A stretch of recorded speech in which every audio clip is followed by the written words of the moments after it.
Simon, we're going to play a game. Are you ready? I'm up. I'm in. Let's go. Okay, so it'll be word association. Don't filter. Just say whatever comes to mind. I'm just going to say a word and you're going to just respond with a word. Ready? Yeah. Money. Freedom. Debt. Stress. Rich. People. Success. People. Price. Life. Luxury. Time. Savings. Overrated. Wealth. Wisdom. Freedom. Choice. Worth. Hidden. Deserve. Difficult. Which one do you remember? Of all the ones you asked, quite a few. And that last one about deserving, difficult stood out. I'm not sure where that one came from. I know why it came in, but Let's go there. Why the hesitation? It's not the answer I thought my brain was going to say. That's the first bit. It's like, where did that come from? Okay. There's also the bit of when I worked in banking in my early 20s, I'd be earning this much money and I'd have amazing friends who were nurses who couldn't afford to rent in London. They're earning like 14 grand a year. They're dealing with stuff that I know I couldn't deal with. It used to be said the market pays you for what you deliver, right? That's not true. There's this very weird thing about money and the market and numbers. And there's people you and I know can imagine that have got masses of abundance in cash and wealth and that stuff. They're usually dodgy and sharky and not very good people. There's also some that are amazing people. Like I've audited their worlds, right? Like I don't go, they're great and they're not. So this equation that goes deserving and results seems a bit tricky around money. And I've seen amazing people deal with extraordinary circumstances that aren't just unfair, but there's like sort of a twist to it. So there's a bit of how do we all thrive going on for me, especially over the last 20 years, you start seeing it more. Yeah. And also just wanting those that deserve it to do better. I'm sure with the work you do, we have clients that they deserve the success.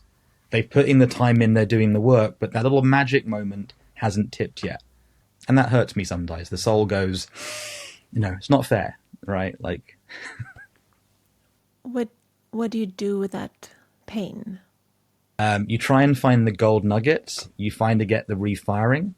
You try to get back into what's worth. On the good days, you get inspired to think bigger. And at the other days, you do the micro step. I want to take you back to your days when you were a banker. You mentioned that you had friends who were earning less than you. Yeah. How did you know? Did you talk about money? I've always, since my sort of late teens, I've been sort of the advisory guy. The person they go, oh, Simon, like, why are you asking me these hard questions, right? I remember two particularly. They were nurses. We were doing salsa dancing back then. I got into salsa dancing for fun, loved it. And I'd go, let's go for a coffee. This is not, let's go to Nobu, let's go to the fancy places. It's just go for a coffee. They didn't have the cash to go for a coffee. And they were like, I can't afford it. And I'm like, I'll pay for the coffee. And they didn't want that, right? It wasn't a dating relationship, but they didn't want to be the charity case. But no, it was very clear. There was a very honesty about, we earn 12 grand a year. We live in zone 2. Our rent is this, and that sort of, this wasn't hard economics. It wasn't like, what's your crypto portfolio? It's just the reality of, I earn this, my rent is this, the trib is this, and the auditor banking brain here can go, I get the numbers. Yeah. It was an open conversation about the money that they had, at least? It was with friends, yeah, especially after we got to know each other. Yeah. And it was also a time of contrast because you had people earning millions of pounds a year. Yeah. That wasn't me. And you have people not even earning 10 grand a year in London, trying to live in London when London was spending about £1,000 a month just to be in there, mechanically. If you go back to your public school days, was there talk about money? There were for those that don't come from money.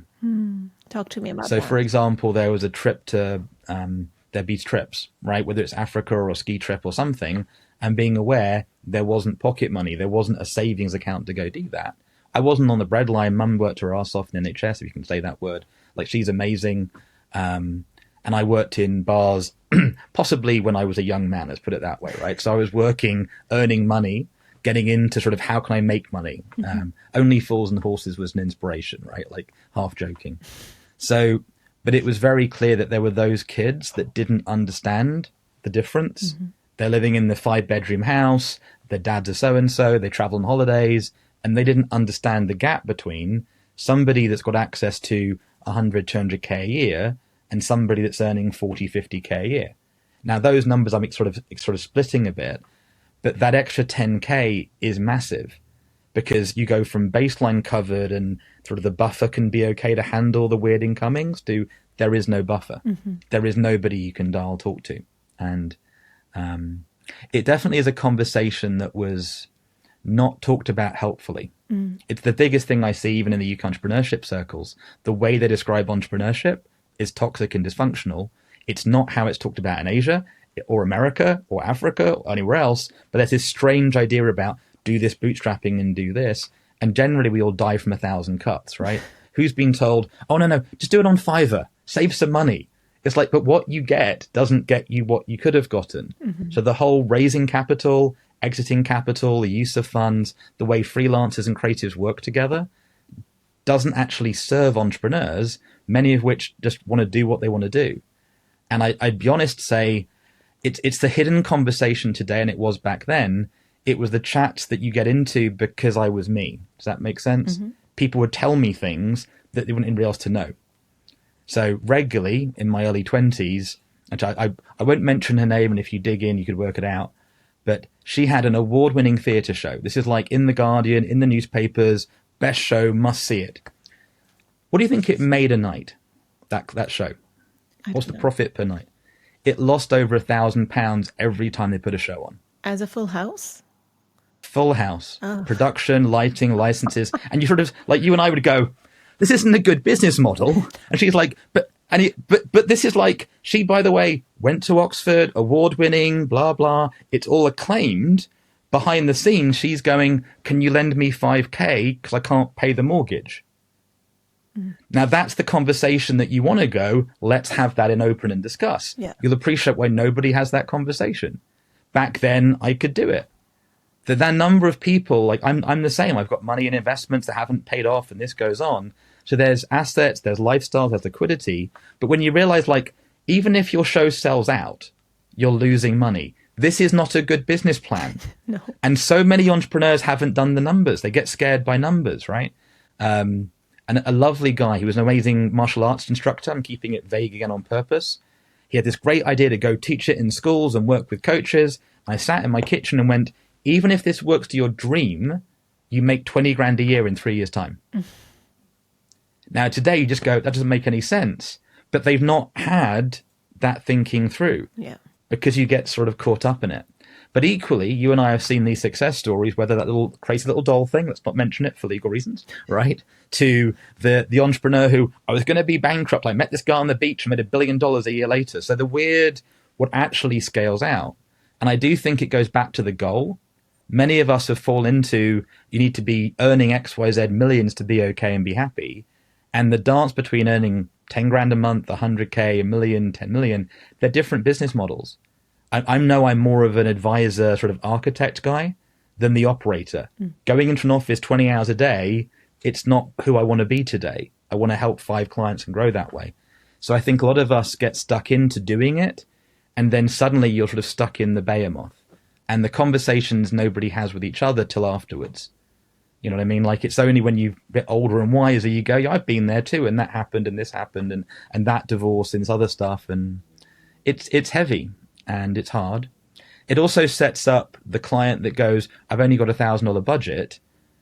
Well, it turns out they had a $20,000 budget, but didn't want to tell you because they had bad experiences before. And then you're like, well, if you told us that, we could have done like it's. Yeah. I'm laughing about it, but it's like. It cost them more in the long run. And the reason I started the series is because on the form, when people responded, a huge amount of people said people don't share what they don't talk about price, they don't talk about money. I'm like, okay, that's true. People just don't. I've always talked about money. It's clear that you've always talked about money, and not from a place of lack, from a place of curiosity. So this series was born out of that. People are so reluctant to share what they charge, protecting their price positioning, or so they think. What's your take on that? You know, it's an old distinction, poor form and pure form. Slightly cheesy, and I played it cheesy for a second. Have you heard that distinction, pure form and poor form? No. So this is an old wisdom teacher like thing. They go, what does practice make? Practice makes, Perfect. but it doesn't. Yeah. And yet the world has been taught practice makes perfect. Like it's wrong and it replicates. So a lot of people have learned this is what I can say that helps me sell stuff to clients. And there's this weird sort of morass of poor form sales that goes on that isn't relational, referred, raving fans business, as we call it, right? Like, I'm sure you've got business friends that go, hey, I need that doing. What's the cost? Great. Okay, cool. Simple conversation. But when everybody's in this like strange competing, right? The DM world we all live into of, hey, let's connect. By the way, I see you do coaching. Have you thought about the speaking course? And you're like, do you work for them? Like, just stop it, right? And then there's also this bit of, and I watched a YouTube because I get sent clips by people, and it was this sort of the best and worst of the reframe psychology thing. You know, the best of, well, if you think that's expensive, what's that cost of you not doing over the next 5 years? And you're like, well done, you get NLP and reframing, and you can't guarantee that result. Like, I want to do, my old friend said it, he was like, I'll give you the money, put it in an escrow account, and then when it works, I'll get the money, and if it doesn't, I have no risk. Is that what you're promising me? I can't promise you that. Well, then let's have a real conversation. But so many aren't in that space, right? The world of the 100K coaching, what do you get? 3 calls a year. Okay, I get that world. It's valuable and not for everybody. I had a financial coach running help branding and scaling. I said to her, like, what are your financials? Like, does it matter? Kinda. If you want to go out and help these women who are like single mothers grow, but your own finances are basically screwed up, is that really equitable? Do you know about cash flow forecast, P&L, accounting, IFAs? Like, she didn't know any of it, but she learned how to sell coaching. And she'd been told by a very smart woman making 10 million a year, this is a great market to go for. Here's the language. And it's like, boy, I also think it comes back to trust. Yeah. I'm working on this new project around ready to scale, ready to exit for companies, right? And one of the questions, my lovely friend, who's very smart, very successful, said, why would they give you their data to help them get a better valuation and a better scaling by doing brand stuff and joint ventures? Well, I'm like, if they're not willing to do that for free help, like report and value, then you can't help them. But that's that trust bit. You and I, I'm sure you know, like the creative world that go, so what's your budget for that? Respond, 10% more than they just said. Ha ha ha. Right? There's that sort of world of training, right? So we've learned to be bad buyers because we've been burnt. Yeah. And also, it's the wonderful world of legals and defamation suits and the internet. You and I know if you say the truth about the bad things that happen, it tends not to go well for you. A certain person with an MBE, I took her to court. I won. One of my friends said, ring up the Daily Times, like ring up the newspapers and do that. That's not my vibe. I want them ever doing it. We won the case. It was simple. But it wasn't about it. It was because she went blah, blah, blah. But publicly, she's the success story. She's got the MBE. She's all this. So nobody really talks about the bad tradespeople, the bad suppliers. And also, you and I know there's bad clients. Yeah. The ones that go, I'll take your advice. And then they don't take the advice. So this line between coaching, consulting, creative work. In the story today, we have the lovely rebrands of these major British brands. And you and I'm sure looking just go, what have they done? But somebody's earned a fortune and done these things. So this thing about results, being paid for your time. So this thing about remuneration, recognition, how do you make these win-win deals? Nobody's talking about it. And because they can't, right? They want to have the public, it's all success story to raise capital. The entrepreneur has to not be wanting to be business because then they can charge more money. This is an old school British business. And ironically, back to my sort of family roots, my mum's dad had a fruit and veg shop, right? It was there. It was community. He knew the farmers. There was this understanding of we're on the same team here, not to rip people off and go, this potato is really a cauliflower. No, it's a potato from Steve's farm, right? I'll see you next week, Friday. I know you can't pay me. Your husband's had an accident. Cover it next week.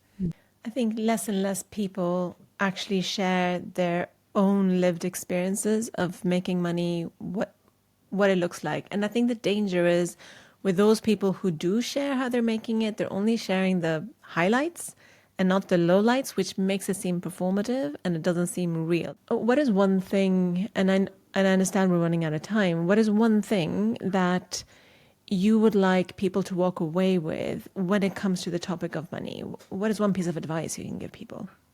I want you to really be open to how you think about money, and how money is going to evolve for you is completely not how you think. What's possible for you around money in the future, as you shift your mindset about collaboration, what's valuable, integrity, and relationships, will massively transform. Most of you don't have a team of 10, 100, 1,000, a million people backing you in your ideas. And what if you could build that over the next year and decade? The technology is making that more available. But you've got to get ready to be really honest about what do you actually need and what will you be using it for, and actually think it through and build that life you really need for you and other people. Because we need your help to do that, but it is a we game, not a me game. What a good final note to end on. Thank you for that. Simon, you've been absolutely amazing. Thank you for the good conversation that we've had. Ivy, thank you for your great listening, your great questions, holding space for these really interesting and challenging conversations. Thank you. You've been listening to the Money Series. I'm Ivy Malik, the Creatives Business Coach. Most people don't realize that we're selling all the time, whether that is to gain the next high-paying client, to acquire the best talent for your work, or to get a client to buy into a concept that you've just created yourself. I help with all things sales and change the way you communicate to the world. Tune in for the next episode next time.